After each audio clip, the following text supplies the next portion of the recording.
চক্রান্ত হচ্ছে, আমাকে হত্যার ষড়যন্ত্র করা হচ্ছে। আগের দিন তো নাই, নতুন দিন আসছে। আসলে কি নতুন দিন আসছে? ধন্যবাদ আপনাকে।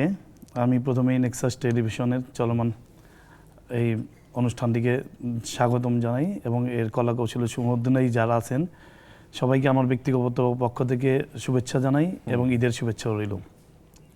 আপনি যথার্থই প্রশ্নটি করেছেন যে আগের দিন নাইরে নাতি কাবলায় কাবলায় খাতি।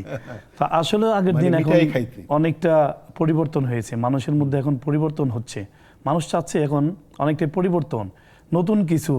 এই যে আপনারা দেখতে পাচ্ছেন যে রাজনীতির আমাদের যে বিগত দিনের যে দুঃশাসন অপশাসন, এইগুলি থেকে মানুষ কিন্তু এখন নিস্তার চায়। মানুষ চায় যে স্বাভাবিক জীবনযাপন, মানুষ একটু স্বাচ্ছন্দ্য, গণতন্ত্র, এইগুলি নিয়ে কিন্তু মানুষ এখন ব্যস্ততা সময় পার করতে চায়। কথার মাঝখানে কি একটু ছোট্ট একটা কথা বলবো?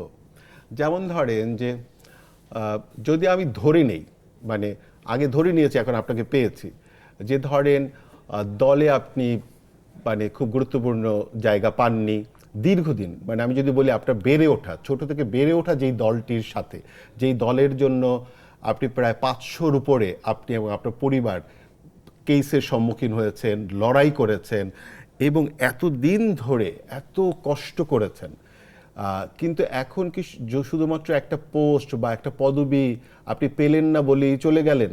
আর এর পাশাপাশি যদি বলি যে যেমন ধরেন অনেক ত্যাগী নেতা এখনো দলে আছেন। হ্যাঁ, আমি একজনের নাম বলতে পারি, হাবিবুন নবী সোহেল। ধরেন উনি কিছুই মানে নির্বাচনও করেননি, দলেও কিছু পাননি, কোনো থয় নেই, কিন্তু উনি দলে আছেন। তা উনি আছেন আর আপনি চলে গেছেন, এইটা যদি আমি বলতে বলি। দেখুন, আমার এই চলে যাওয়াটা কিন্তু অনেকেই অস্বাভাবিক মনে করছেন, কারণ আমি প্রথমত এটা কনফার্ম করতে চাই যে আমি আসলে কোনো কিছু পাওয়া বা না পাওয়ার জন্য কিন্তু দল থেকে চলে যাইনি। আমার চলে যাওয়াটা একটু ভিন্ন মাত্রা ছিল। আমি ব্যক্তিগতভাবে আক্রমণের শিকার হয়েছিলাম কিছু অনুপ্রবেশকারীদের কারণে, এবং তারা আমাকে 5 তারিখের পরবর্তীতে আমার উপরে হামলাও করেছে শারীরিকভাবে। কেমন আক্রমণ? এবং আমাকে হত্যা করার জন্য এরকম আক্রমণ করা হয়েছিল, এবং আমার বিরুদ্ধে একটি মামলাও দায়ের করা হয়েছিল, মিথ্যা মামলা। তারা কি অন্য কোনো দলের? না, আমার দলের লোকজনই, যেটা বিএনপি করে, তারা বিএনপির সাথে অনুপ্রবেশকারী বললে আমি ভুল হবে না, তাদের বিরুদ্ধে কোনো মামলা নেই। তারা বিগত ফ্যাসিবাদ বিরোধী আন্দোলনে তাদের রাজপথে কোনো ভূমিকাই ছিল না। মানে ঢাকা 7 আসনের লোকই হবে? ঢাকা 7 আসনের যিনি এইবার নির্বাচিত হয়েছেন, সেই প্রেক্ষিতে বলতে চাই যে বিগত দিনে তাদের নামে কোনো মামলা ছিল না, তার রাজপথে ভূমিকা ছিল না, অথচ আওয়ামী লীগের সাথে আতাত করে, ফ্যাসিবাদের সাথে আতাত করে তারা বিভিন্ন ব্যবসা বাণিজ্য টিকিয়ে রেখেছিলেন। তারা হঠাৎ করে এসে আমার উপরে হামলা করলেন এবং আমাকে হত্যার উদ্দেশ্যে হামলা করা হয়েছিল। সেদিন আমার বিরুদ্ধে একটি মিথ্যা মামলা দায়ের করা হয়েছিল। আপনারা ইতিমধ্যে জেনেছেন যে বাংলাদেশে একটি আলোচিত হত্যাকাণ্ড, সোহাগ হত্যাকাণ্ড, যেটা অন্তর্বর্তী সরকারের সময় হয়েছিল। সেই বিভৎস হত্যাকাণ্ডটিকে আমার নাম জড়িয়ে তারা থানার মধ্যে প্রেশার ক্রিয়েট করেছিল। আমাকে এই মামলাটায় জড়ানোর জন্য তারা বিভিন্নভাবে ষড়যন্ত্র করেছিল, চক্রান্ত করেছিল। এবং আপনারা জানেন যে যুগান্তর পত্রিকা এটা নিয়ে একটি বিরাট একটা রিপোর্ট করে, আমার বিরুদ্ধে রিপোর্টটা করে। আমি তখন তাৎক্ষণিকভাবে সশরীরে গিয়ে যুগান্তরে উপস্থিত হয়ে আমি চ্যালেঞ্জ করেছিলাম যে এই মামলার সাথে কেন আমাকে নাম জড়িয়ে আমার বিরুদ্ধে এই ষড়যন্ত্র বা চক্রান্ত আপনারা করছেন, এটার সাথে তো আমার কোনো সম্পৃক্ততাই নেই।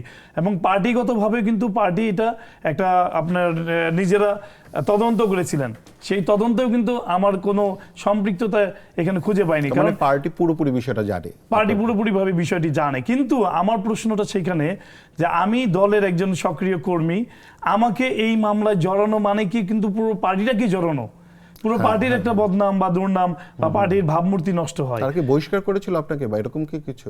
না, আমাকে কোনো বহিষ্কার করা হয়নি। কিন্তু তার মানে তো পার্টি আপনার ব্যাপারে কনভিন্স ছিল? জি, পার্টি আমার ব্যাপারে কনভিন্স ছিল, কিন্তু তারা ষড়যন্ত্র চক্রান্তকারীরা যে এই যে ধরনের জঘন্য ঘটনাগুলি ঘটালো, আমি পার্টির কাছে এটার ব্যাপারে প্রতিকার করার জন্য গিয়েছি, কয়েকবার চেয়েছি যে এই বিষয়ে আমার বিরুদ্ধে ষড়যন্ত্র হচ্ছে, চক্রান্ত হচ্ছে, আমাকে হত্যার ষড়যন্ত্র করা হচ্ছে, বিভিন্নভাবে মিথ্যা মামলা দায়ের করা হচ্ছে। যে ফ্যাসিবাদের বিরুদ্ধে লড়াই করে 366টি মিথ্যা মামলা খেলাম। আমার পরিবারে ষড়যন্ত্রের বিষাক্ত থাপায় পরিবারের প্রত্যেকটা সদস্য ক্ষতবিক্ষত রক্তাক্ত হলো।